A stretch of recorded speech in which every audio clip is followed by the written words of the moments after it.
नमस्कार, मैं पारस शर्मा और आप देख रहे हैं चौपाल व्यू। आज हम बात करेंगे सरकार के द्वारा नई योजना अग्निवीर के बारे में। इसका विरोध तमाम विपक्ष की पार्टियों से लेकर नौजवान जो प्रतियोगी परीक्षाओं की तैयारी डिफेंस फोर्स में जाने के लिए करते हैं, लगातार कर रहे हैं।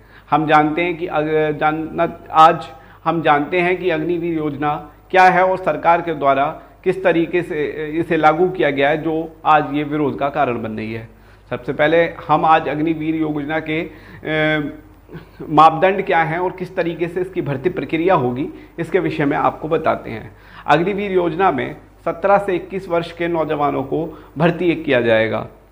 इसमें 4 साल के लिए मात्र उनको भर्ती किया जाएगा और इसमें से जो भर्ती की हुई संख्या होगी उसके 25% लोगों को ही आगे पूरे तौर पर आर्मी में फुल परमानेंट नौकरी दी जाएगी। बाकी के 75% लोगों को वापस अपने सिविल में भेज दिया जाएगा, उनको रिटायर कर दिया जाएगा, उनको वापस आकर अपना कोई काम ढूंढना होगा। इसमें हम सरकार की ओर से वायदा किया जा रहा है कि उसमें जो वेतनमान होगा वो 20,000 रुपये 30,000 रुपये से शुरू होगा और अंतिम वेतन उसका 40,000 रुपये होगा। इसके अलावा जब वह रिटायर होगा तो उसका हर महीने जो पीएफ कटा है शुरू से लेकर आखिर तक, जैसे जैसे उसका वेतन की प्रवृत्ति बढ़ती वैसे वैसे उसका पीएफ कटता रहा।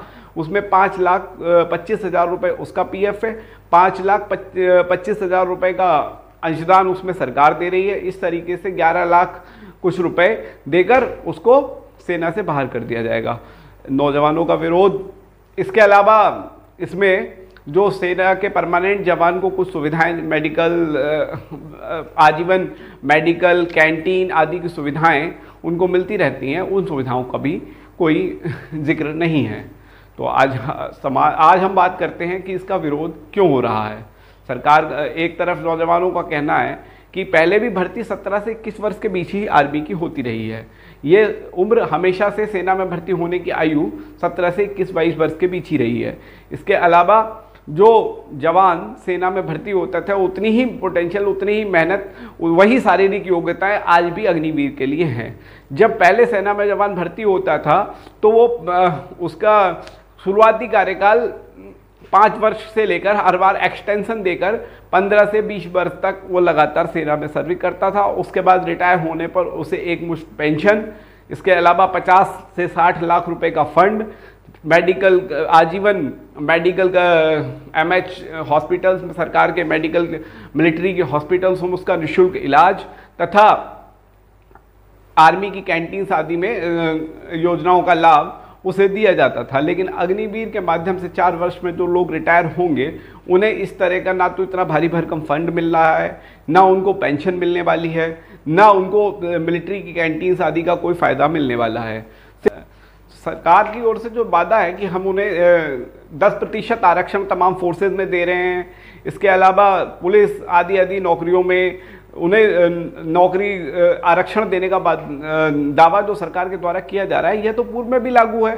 सरकार तमाम डिफेंस फोर्सेज में सभी हर जगह भूतपूर्व सैनिकों का एक कोटा होता है और भूतपूर्व सैनिकों को वरीयता दी जाती रही है।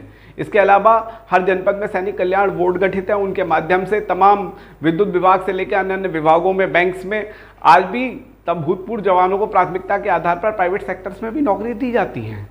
लेकिन जो अब अग्निवीर उसमें रिटायर्ड होंगे उसके लिए ऐसा नया इसमें कोई योजना में दिखाई नहीं देता कि उसमें नया क्या है उसके लिए। ये तो पहले से चली आ रही व्यवस्था ही लगभग है, उनका आप रूप बदल रहे हैं, वही चीज़ें उसके साथ भी लागू होने वाली हैं। इसके अलावा एक जवानों के मन में एक तरफ ये तो जवान के हित की बात हो गई। अब हम बात करते हैं सेना के, क्या ये योजना सेना के लिए हितकर है अथवा नहीं है। इसमें सेना को भी आने वाले समय में जो अग्निवीर भर्ती होंगे उनको लेकर कुछ दिक्कतें होने वाली हैं या उनके भी कुछ दुष्परिणाम सेना पर भी होंगे।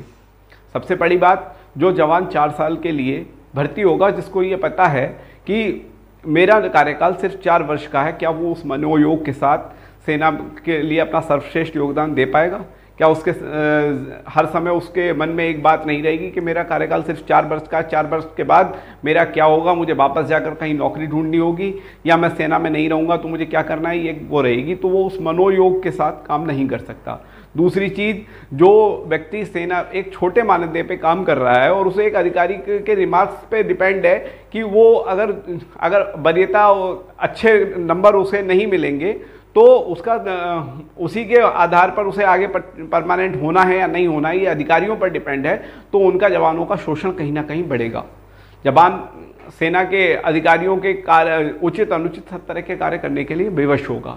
तीसरी चीज़, जब जो जवान सेना पे मतलब अगर बॉर्डर पे कभी युद्ध की स्थिति बनती है तो जो अग्निवीर जैसा जवान है जिसे मात्र 4 साल के लिए रखा गया, वो अपनी जान दांव पे लगाने से पहले कई बार सोचेगा। इसके अलावा मैं ये नहीं कहता कि सभी अग्निवीर मतलब हमारे देश में सारे जवानों देशभक्ति है, सब कुछ है, अच्छे लोग भी हैं, लेकिन इसमें इस संभावना से कहीं इनकार नहीं किया जा सकता कि जिन लोगों को छोटे वेतन और कम 4 साल मात्र 4 साल के लिए रखा जा रहा है, उन्हें बहकाना, उन्हें पोलराइज करना आसान होगा। हमारे देश में तमाम आर्मी के जवानों को हनी ट्रैप और जासूसी की घटनाएं लगातार आती रहती हैं। अगर ऐसी कंडीशन में अग्निवीर जैसे लोगों को बरगलाने और बहकाने और लालच, मैं ये नहीं कहता कि सभी अग्निवीर ऐसा कर सकते हैं, लेकिन कुछ पर संभावना इसकी अवश्य है कि जो जवान मात्र थोड़े समय के लिए भर्ती हो रहा है वो एक आर्थिक लालच में कहीं ना कहीं सेना की गोपनीयता को भंग भी कर सकता है।